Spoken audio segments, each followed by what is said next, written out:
Welcome to chess, ladies and gentlemen. Dude, I'm a giant. Like, look how huge I am. Nah, I'm just playing. Here we go. Let me get the settings right. Okay.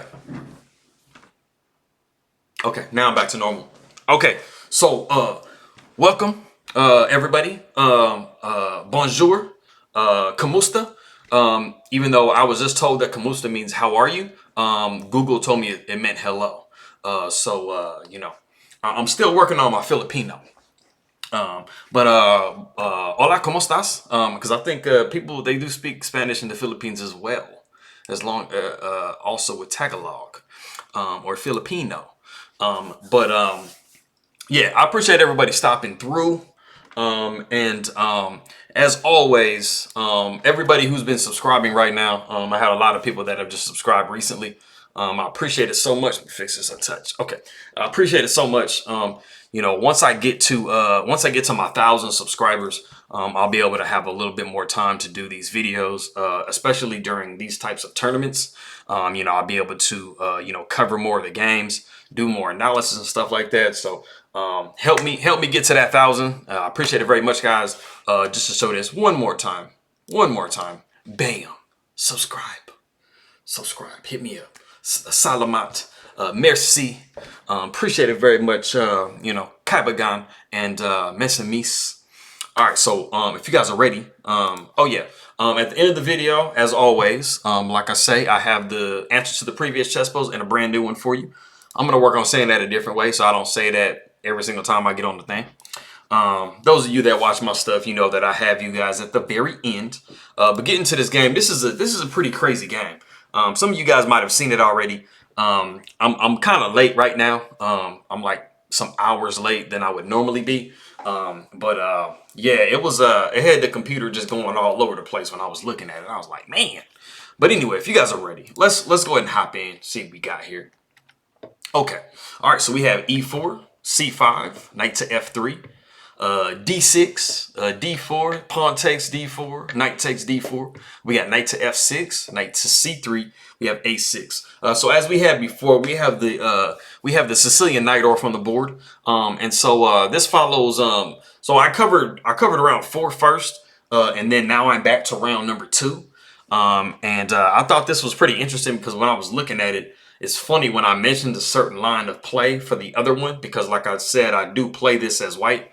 It was kind of interesting that when I was looking at this game, they went down that avenue that I was talking about. So I thought that was cool. So we have bishop to E3 and we have knight to G4. And like I said before, you know, you're not worrying about that because you do have bishop to G5. But we have bishop to C1 just like we did the last game. And so we see knight back to F6. And then so we see a repeat a little bit, bishop to E3. And then we see bishop to G4 or knight to G4. And then now we see bishop to G5. So the variation I was talking about before, you know, with us, you know, white side of the Sicilian Najdorf players that aren't worried about knight to G4. You know, Wesley so finally gave in and played my move. Get this thing fixed. Yeah, he finally gave in and played my move. Maybe he heard me and he was like, hey, I'm gonna do what Kel was talking about. Anyway, so we see H6, bishop H4, we got G5, and we have bishop to G3. Just exactly like I was talking about before in the previous video. So we have bishop to G7. And so at this point here, I'm going to show you what was played in the game, but then I'm also going to at some point go back to where we're at right now, because there are 2 main moves. And the move that was played in the game is H3. The leading move is bishop to E2. So like I said, we're going to look at what actually happened in the game right here, and then I'll have you pause the video and guess a move. And then I will come back to this reference point here, because I think it's really important that I show you that particular variation, because it's kind of interesting. So like I said, we did have H3, knight came to E5. We see knight to F5, bishop takes F5, pawn takes F5. We have knight B to C6. We have knight to D5, E6, pawn takes E6, pawn takes E6, knight back down to E3.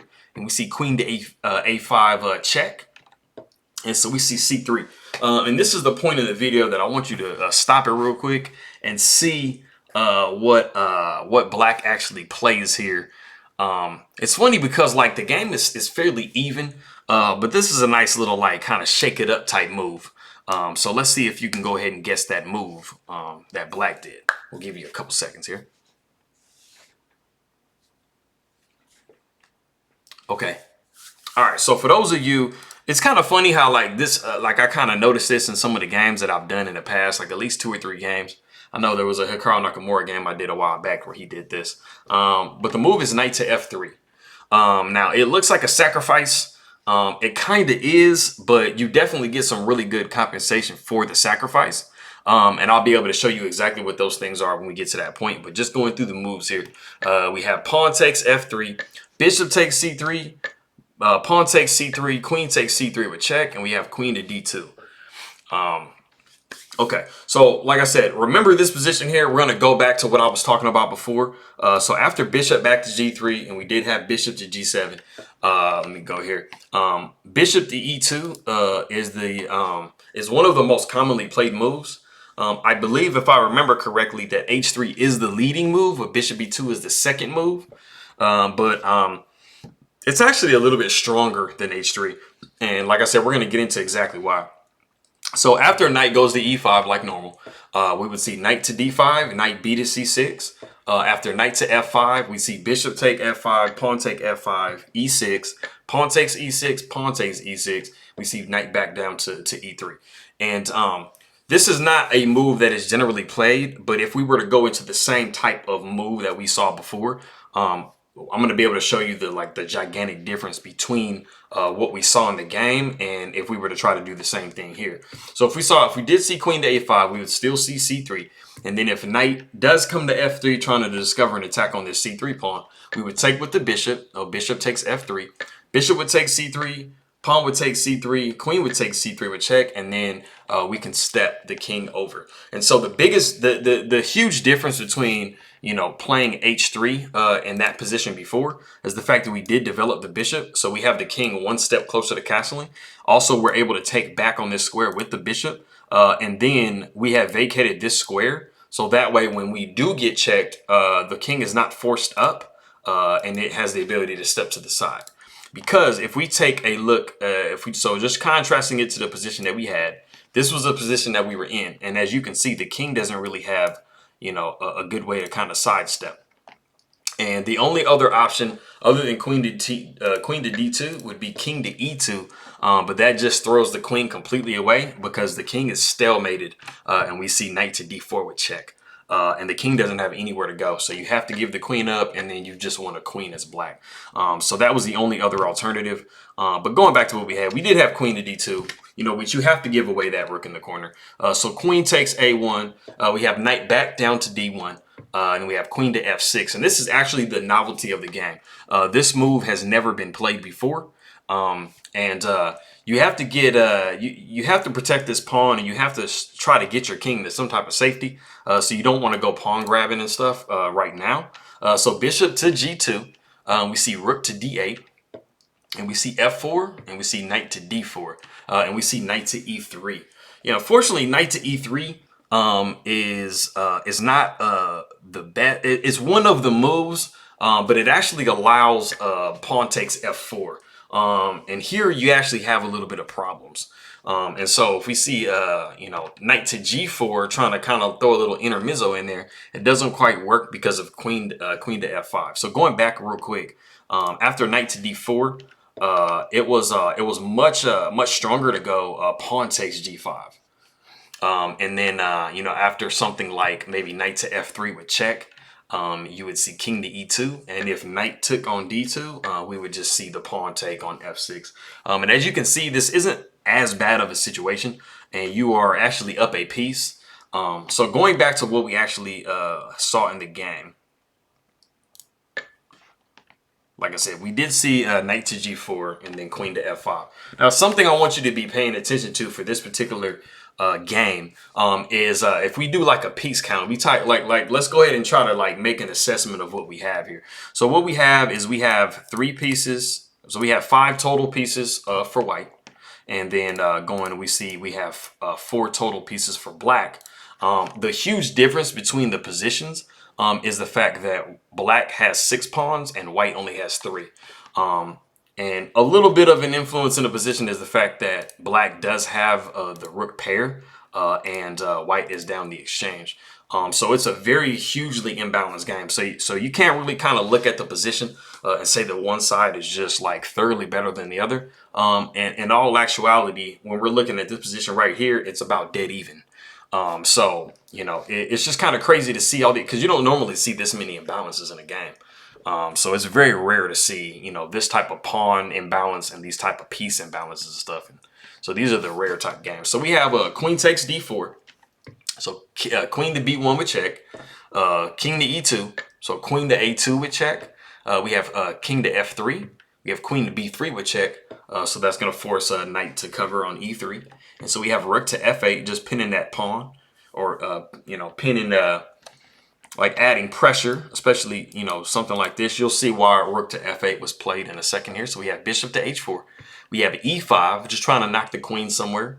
The queen comes to e4. We see pawn takes e3, and then now the king has to sidestep. You know, of course, it can't take here because the rook is, you know, nicely placed on f8. So we see king to g3, and then we see e takes f2 with the discovered check with the queen. And like I said, this rook is defending that pawn, so the king has to go down to h2. And we see we see it like it's kind of it just looks kind of funny to me, you know, knight to make sure I got that. Oh, cool. Knight queen. So the pawn queens on f1 with the knight with check. You don't see that every day. You definitely don't see that every day. So we have bishop takes f1, rook to c8, you know, getting out of the way of that bishop. We see bishop to g2. We see rook to g8. And so rook to g1 just protects. So like I said before, the game is probably about dead even though it's insane because, you know, Wesley So has 1 pawn. And, you know, Maxime Vachier-Lagrave has 5. So it's just like, I mean, like I said, this isn't something you see every day. So we see rook to g7. We got bishop to f6, rook to f7. We have queen to g4. And we have rook to c2. Unfortunately, if I go back just one move, queen to g4 actually... so Maxime Vachier-Lagrave like missed a like complete, you know, overwhelming win right here in this position. Because, you know, you can actually force a trade with queens here. And the forcing of queen, the queen trade is actually queen to c4. You know, you have your bishop en prise, which is a French word. Come on, camera. Let's go. Dude, thank you. Just stay like that. Okay. Yeah, so we have so, you know, just it's a French term meaning in take. In capture. And so, you know, now we have a problem where the, you know, the queen is being forced to trade, but the bishop needs to be saved and stuff like that. So we would see bishop back to h4, queen would take g4, and then we'd see h take g4. You know, it's just it's considerably better because you just have all these connected passed pawns over here that white is not going to be able to deal with. And so like I said, we did have queen to g4. Rook came to c2, so that was missed. We see queen to g8 with check. We got king to d7. We have bishop to h4. Now, there was something else that was actually missed in this position. And as soon as I get back to this particular position, I'll show you exactly what was missed here. So we got queen to g8. After king comes to d7, we needed to throw queen to d8 in there because the king's only move is here. And then retreat the bishop.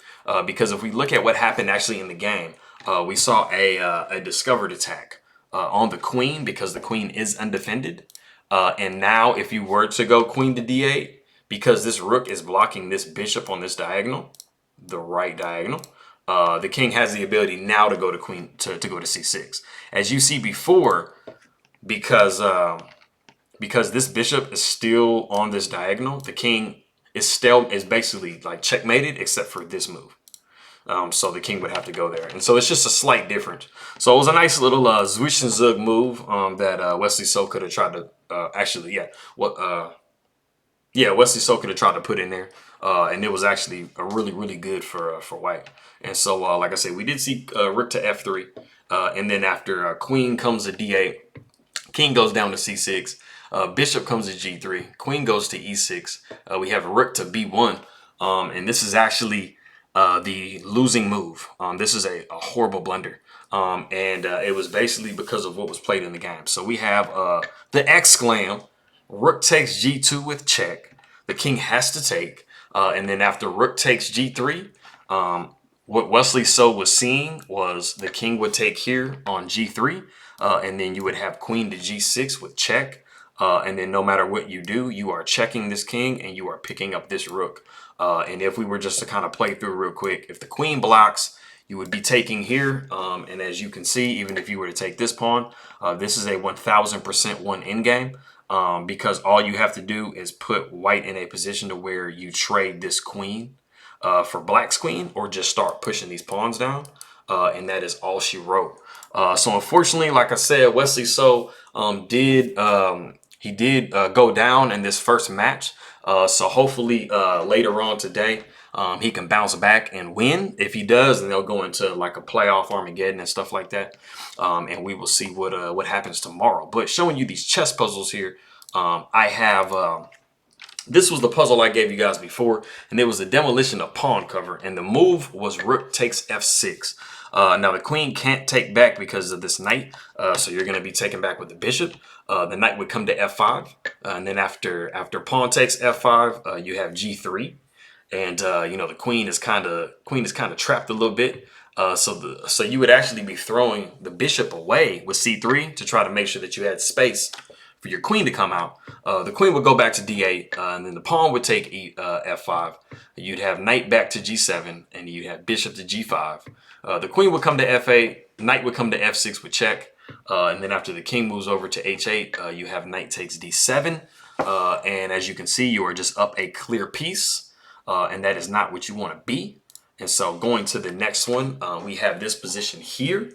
And it is actually a what is the thing called? I think it's actually a blockade. Yeah, it's a blockade situation. So yeah, go ahead and throw that on your board there. And I appreciate you guys stopping by. Like I said, I appreciate the subscription so much, guys.